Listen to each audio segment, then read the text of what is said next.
America ने भारत की 19 कंपनियों और 2 लोगों पर पाबंदी लगा दी है। अमेरिका का कहना है कि इन कंपनियों ने यूक्रेन के खिलाफ लड़ाई में रूस की मदद की थी।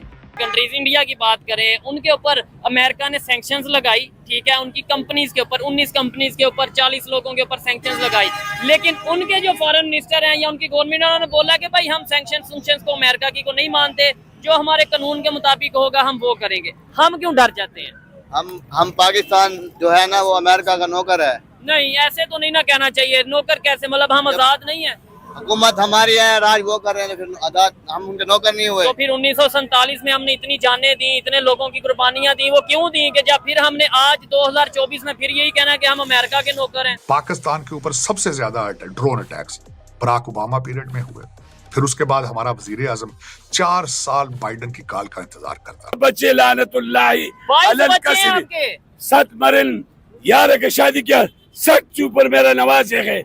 मैं उस टाइम 60 से ज्यादा इनके नवासे हैं, 60 से ज्यादा, और 22 इनके बच्चे हैं। इसके अलावा अगर बीवियां कितनी हैं? बीवी 3 नहीं है। बताएं, बड़ा गिन के तू है अभी 3 मर छुट्टी दिया, अच्छा, तलाक दिया। इधर भी कह रहे हैं अमेरिका ने जो किया, पाकिस्तान में अमेरिका ने किया जो किया, इंडिया ने किया। मुझे बताएं, इनके 22 बच्चे हैं, ये भी अमेरिका की वजह से हुए हैं या अमेरिका ने इन्हें आगे बोला है? ये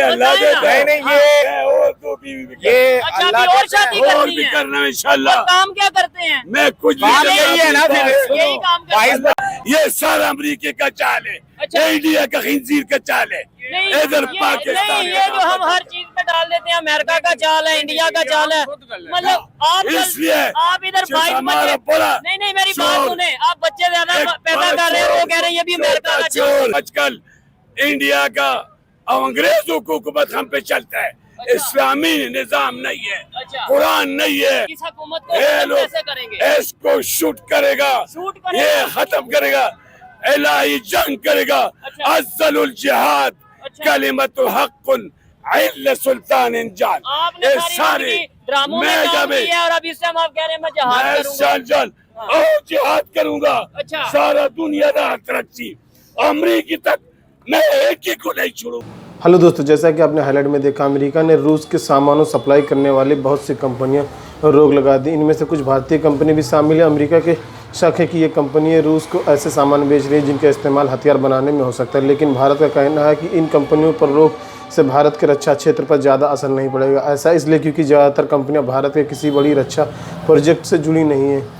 अमेरिका ने दुनिया भर के 400 से ज़्यादा कंपनियों पर रोक लगाई, उनमें से 19 भारतीय कंपनी भी हैं। ऐसे आशंका, इनमें से ज़्यादातर कंपनियां पश्चिमी देशों उपकरण खरीदकर रूस को बेचने का काम कर रही थी। चूँकि पश्चिमी देश ने रूस पर कई पाबंदियां लगा रखी है, रूस ने इन कंपनियों के जरिए सामान खरीद रहा था। तो दोस्तों चलिए देखते हैं कि पाक मीडिया इस वीडियो पर क्या रिएक्शन देता है, उनका क्या कहना है। अमेरिका के इलेक्शंस के बारे में बात करूंगा। एक सिग्निफिकेंट चीज वहां पे हुई है। मैं 2016 से डोनाल्ड ट्रंप साहब के साथ हूं। मैंने देखा था कि पहली दफा इलेक्शन में तकरीबन 7 से 10% मुसलमानों ने उनको सपोर्ट किया। 2020 के इलेक्शन में ये तादाद बढ़ के 20% तक गई।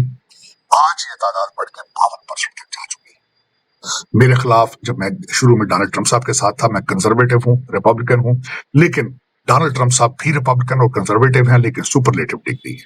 मेरे खिलाफ एक मुहिम चलाई गई।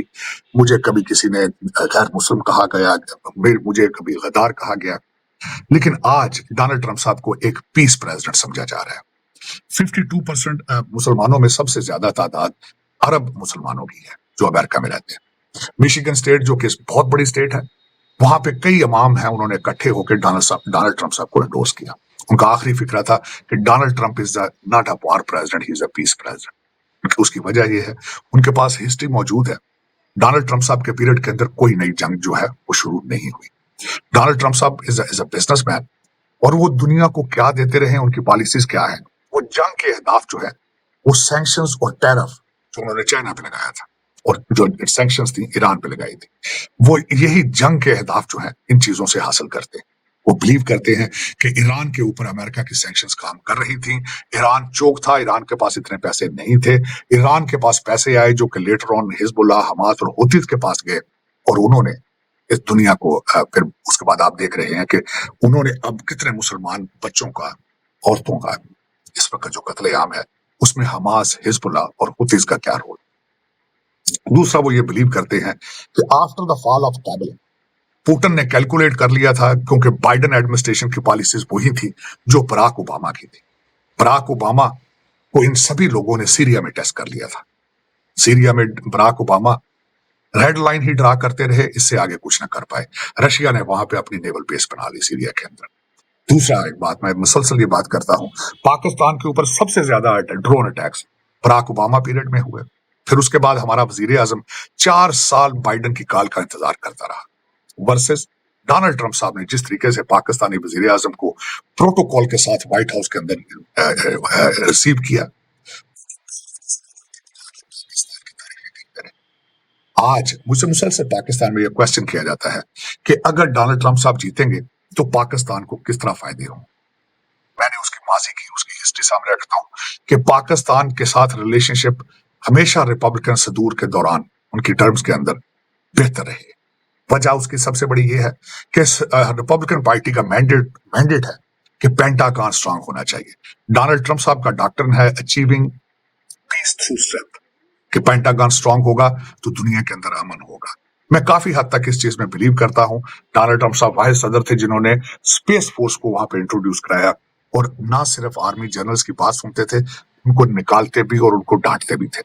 After fall of Kabul Donald Trump साहब ने कई दफा अपनी तकारीर में कहा है कि इतनी बड़ी ट्रेजेडी के बाद भी किसी फौजी ने रिजाइन नहीं दिया और ना ही किसी को निकाला गया है। इस वक्त अगर देखा जाए, अगर डोनाल्ड ट्रंप साहब जीतते हैं, कि जिसकी तवक्को नजर आ रही है, क्योंकि दुनिया चल रही है, अमेरिका चल रहा है, अमेरिका का हर दूसरा शहर गाजा बन चुका है, फिलाडेल्फिया, न्यूयॉर्क, बाल्टीमोर, शिकागो, आप दिन के वक्त भी इन शहरों से गुजर नहीं सकते। पुलिस डिमोरलाइज्ड है, कॉल करें पुलिस नहीं आती। इस वक्त डोनाल्ड ट्रंप साहब के टेबल पर 3 चीजें सामने होनी चाहिए मेरे ख्याल में। सबसे पहले जंगें, किन जंगों को किस तरह रोकना है।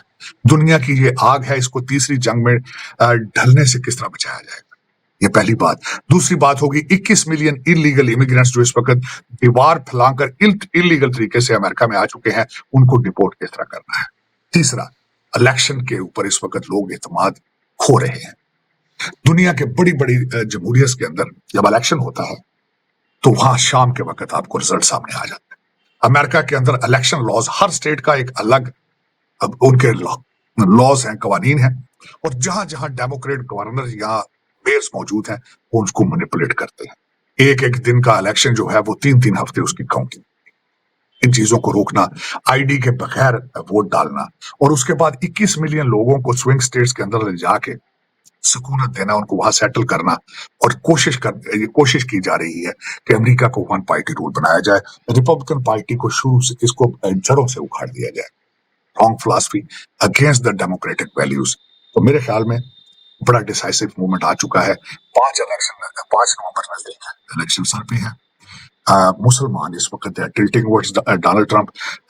अगली सेगमेंट मुझे लग रहा है कि इलेक्शन से पहले होगी। मैं भी फिटफाट, मुझे बताएं, इधर भाईजान मौजूद है, बड़े जज्बाती। इधर ये भी कह रहे हैं अमेरिका ने जो किया, पाकिस्तान में अमेरिका ने किया, जो किया इंडिया ने किया। मुझे बताएं, इनके 22 बच्चे हैं, ये भी अमेरिका की वजह से हुए हैं या अमेरिका ने आके बोला है?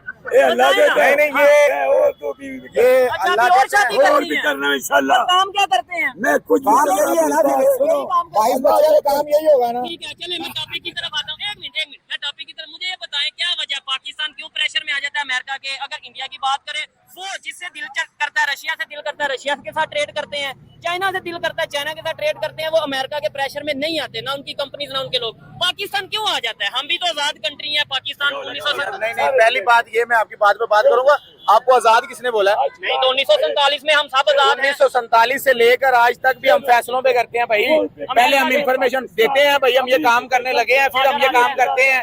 अगर वो कहते हैं नहीं तो हम नहीं करते। ठीक है, तो क्या वजह क्या है? हमने मतलब किस वजह से हम डरते हैं? दूसरे कंट्रीज क्यों नहीं उनसे मतलब डर रहे हैं? खास तौर पे अगर हम अपने डरते हम नहीं है किसी से भी। अच्छा, ये जो ला इलाहा इल्लल्लाह पढ़ने वाले हैं, ये कभी किसी से नहीं डरते। अच्छा, तो फिर डरते नहीं है हम किसी से भी। हमारा टॉपिक सिर्फ यही होता है यार, कोई हमारा उधर तल्लक भेजा, आप खुद ही समझ जाए मेरी बातों। ठीक है, हमारा उधर तल्लक है तो हम चाहते हैं वो खराब ना हो जाए यार। नहीं, ये तो अच्छी बात है। तल्लुक किसी कंट्री से भी खराब नहीं होना चाहिए, सबके साथ रिलेशन बेहतर होने चाहिए। लेकिन नहीं, सिर्फ अमेरिका के साथ यार। अच्छा, उधर नहीं खराब होना चाहिए। अच्छा, यानी ये हमारी पॉलिसी है। नहीं, लेकिन जिधर पाकिस्तान की बात है, उधर कोई अमेरिका, कोई रशिया, कोई चाइना नहीं होना चाहिए। पाकिस्तान सबसे पहले होना चाहिए। सुपर हिट हाँ, सुपर हिट ला इलाहा इल्लल्लाह हो, उसके मुकाबला कोई नहीं कर अच्छा, सकता। इसमें नहीं। काफिर के साथ दोस्ताना, अच्छा। वही साथ क्या ये कह रहे हैं अमेरिका को मैं खत्म कर दूंगा, इतनी पावर है। ये शुक्र है हमारे लीडर नहीं खत्म कर सके, आप कैसे करेंगे? हम मेरे साथ बात सुनो। हाँ। अभी मैं 50 गाड़ी तोड़ सकता हूँ। वो 50 गाड़ी-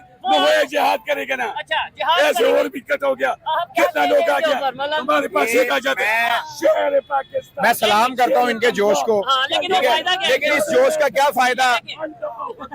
ये जाएगा। ये देखें। अच्छा, आप अभी इधर 10 नारे लगाएं, 20 नारे लगाएं, पाकिस्तान फायदा का नहीं फायदा होना। होना चाहिए। सब मिलके पाकिस्तान नारे का लगाएं। पैदा ये हाँ। 6 से बच्चे उठेंगे। अच्छा। पाकिस्तान का मतलब क्या है? ला इलाहा सबको इल्लल्लाह। पता है। वो सारे ने पाकिस्तान कलमा का पढ़ा। मतलब क्या है जी? मुसलमान है और एक मुसलमान का ताकत 200 काफिर को मुर्दार करना हो है। गया। मुझे बताएं थोड़ा सा, क्या वजह है? काफिर हमें क्या चीज़ आपको है? नहीं लगता एजुकेशन की कमी है, अवेयरनेस? यार नहीं सॉरी, ये गलत है। ये आपको गलत इन्फॉर्मेशन है कि पाकिस्तान में एजुकेशन की कमी। अच्छा। पाकिस्तान में एजुकेशन बहुत है, लेकिन जो भी यहाँ पे पढ़ लिख लेता है ना, उसका यही ज़हन होता है बच्चे पढ़ लिया, हाँ पढ़ लिया, चलो अब अपनी बारी की तैयारी करो। ठीक है, क्योंकि पता है पाकिस्तान में हमारी कोई वैल्यू ही नहीं है। जॉब नहीं मिल रही। अगर हम जॉब करेंगे भी कहीं पे जाके तो हमें रिश्वत देनी पड़ेगी, या हमें मतलब कि प्रॉपरली हम पाकिस्तान में कोई अच्छी जॉब नहीं कर सकते। और अगर हम कर लेंगे तो ऊपर वाला तबका हमें हराम खाने पे मजबूर कर देगा। ठीक हो तो गया। वो जो भी एजुकेशन करता है ना, तो वो अब ये चाहता है कि यार मैं हराम ना खाऊं, हलाल की खाऊं, ठीक है। मैं पाकिस्तान से बाहर चला जाऊं। ये चीज़- विदाउट कंट्री में हमें इज्जत मिलती है, जॉब मिलती है, अच्छा देखे खान पीना। वहाँ अगर हर हम चीज़- मेरिट पे हो, एजुकेटेड हो, तो वहाँ आप पे ना आपको एक चीज बताता हूँ, मैं विदाउट कंट्री में आप चले जाए ना, तो आपको ये कहीं भी लिखा हुआ नहीं मिलेगा खालिस दूध, अच्छा। खालिस दही, अच्छा। खालिस घी, क्योंकि उनको पता है हमने बेचने खालिस है। बताने का क्या लिखने फायदा? की जरूरत नहीं है। बताने का यहाँ पे नहीं आपको ये चीजें मिलेगी। ठीक है। यहाँ पे आपको और ये यहाँ चीजें पे- मिलेगी। आप दुकान पे चले जाते हो ना, उसको पूछते हैं दूध क्या रेट है, वो कहता है जी 120 रुपए किलो। हाँ। वो कहता है नहीं यार अच्छे वाला 160 रुपए किलो। उससे वो कहता है अच्छे उससे अच्छे वाला, अल्लाह की कसम खा के कहता हूँ 200 रुपए किलो। और मेरी माँ की कसम खाता हूँ 220 रुपए किलो वाला अच्छे वाला। ठीक है। ये तो लानत हुई पड़ी है ना इस साल। मतलब ये सिचुएशन। और फिर हम अब मजहब को भी कारोबार में ले आते हैं, कसम उठाते हैं, चीज बेचते हैं और ये सब चीजें करते हैं। 60 मुझे रुपए 80 रुपए में हाँ। गाय मिलती थी मुझे, अल्लाह की कसम। 60 रुपए में गाय मिलती थी। मेरे सुन्नतों से 85 रुपए का गाय मेरे बाप ने लिया। फखर से आप कह रहे हैं नौकर मैं है। क्यों बने हाँ। जे आप हमारा भी नौकर बादशाह हैं। भी खुद नौकर है नो। क्यों आजकल इंडिया का और अंग्रेजों को हुकूमत हम पे चलता है। अच्छा। इस्लामी निजाम नहीं है, अच्छा। कुरान नहीं है। ठीक है। आजकल अंग्रेजों को हुकूमत चलते क्यों? पाकिस्तान में अंग्रेजों का हुकूमत चल रहा है। पाकिस्तान में अंग्रेजों का हुकूमत है। ठीक है, तो ये इस्लाम हुकूमत को नहीं, खत्म कैसे करेंगे? कुरान नहीं। इस हुकूमत को ये खत्म लोग कैसे करेंगे? इसको शूट करेगा, शूट करेगा। ये खत्म करेगा, इलाही जंग करेगा। अच्छा। अफजलुल जिहाद अच्छा। कलिमतु हक़्क़ुन इल्ला सुल्तान इंजाल। आपने ये सारी जिंदगी ड्रामों में काम किया और अब इस टाइम आप कह रहे हैं मैं जहाज करूंगा। मैं जिहाद करूंगा। अच्छा। सारा दुनिया का तरक्की अमरीकी तक मैं एक ही को नहीं छोड़ूंगा। अच्छा। जेल के जेलर हाँ। जंगल के जमरी बच्चा भी अच्छा। और मुजरिम तो दुनिया कुट कुट के बेटा का बच्चे। ओ नहीं लड़ना नहीं, मेरी बात सुने जरा मोहब्बत से। नहीं, मुझे बताइए, बात सुनो, आपने मैं 72 साल में हाँ, 72 साल के हैं। 22 मेरा बच्चे लानतुल्लाही 22 अलम बच्चे हैं कसमी इनके। 7 मरिन यार के शादी के 7 ऊपर मेरा नवाज है। मैं उस टाइम 60 से ज्यादा इनके नवासे हैं, 60 से ज्यादा। 22 इनके बच्चे हैं। इसके अलावा अगर बीवियां कितनी हैं? तीन नहीं है, बताएं, बड़ा गिन के तो है ये अभी 3 मर छुट्टी दिया, अच्छा। तलाक दिया इधर शानू स्टूडियो में ठीक है। अभी मौजूद है। तो ये शायद इसी वजह से पाकिस्तान पे जो कर्जा दिन ब दिन चढ़ता जा रहा है, पाकिस्तान में जो बेरोजगारी बढ़ती जा रही है, शायद आपकी वजह से। आप इतने मेरे बच्चे पास नहीं, सुनो। आप इतने बच्चे ला पैदा इलाहा कर रहे हैं, इल्लल्लाह रोज मुहम्मद। करते क्या मेरे हैं? बात सुन, कमाते ला क्या इलाहा हैं? इल्लल्लाह मुहम्मद रसूलुल्लाह। मैं 2 आने पे एक चीज उस टाइम मैं काम करता हूँ 2 रुपए, अच्छा। 2 रुपया मजदूर था। अच्छा, मेरा बाप अभी आप मजदूर, कितने पैसे कमाते हैं महीने मेरे के? अल्लाह पर देते हैं, मैं कुछ काम नहीं करता हूँ। कुछ काम नहीं करते और 22 बच्चे 620 हैं। रुपए में उधर से अभी भी जेब पर है। अच्छा। जेल में भी अल्लाह देते। जेल में क्यों देते? जेल में अल्लाह तो दोस्तों, जैसा कि आपने वीडियो में देखा, कुछ भारतीय कंपनियों ने रूसी नागरिक भी डायरेक्टर के साथ शेयर होल्डर हैं। डेनवेस्ट सर्विस ऐसे है जो एक कंपनी ज़्यादातर डिजिटल क्यूज की बनती है। कानूनी तौर पर भारतीय कंपनियों में विदेश नए नागरिक का डायरेक्टर एक शेयर होल्डर होना जायज़ है। रूसी कंपनियों के साथ काम करने पर भी कोई रोक नहीं, लेकिन अमेरिका का आरोप है कि डेनवेस्ट जैसी कंपनियों ने अमेरिका से माइक्रो इलेक्ट्रिक्स खरीद रूस को दे रही है। इनका इस्तेमाल हथियार बनाने में हो रहा है। इन 19 कंपनियों में सिर्फ आरजी इंजीनियर ऐसे हैं जिसने भारत की रक्षा अनुसंधान और विकास संगठन डीआरडीओ के साथ काम किया। इसने सेना के कुछ छोटे मोटे उपकरण भी दिए हैं, लेकिन अमेरिका का कहना है कि आरजी रूस की एक कंपनी है आरटीएक्स लिमिटेड 100 से ज़्यादा बार माइक्रो इलेक्ट्रॉनिक्स भेजी है। अमेरिका ने आरटीएक्स भी पाबंदियाँ लगा रखी है। RIG के DRDO ने कुछ प्रयोगशालाओं में डेटा सेंटर और ITR नेटवर्क बनाने की मदद से इस सेना के कुछ न्यूक्लियर, बायोलॉजिकल और केमिकल हथियारों को पता लगाने वाले उपकरण भी बेचे हैं। तो दोस्तों वीडियो कैसा लगा अपनी राय कमेंट बॉक्स में ज़रूर दें। वीडियो पसंद आए तो लाइक और सब्सक्राइब करना ना भूलें।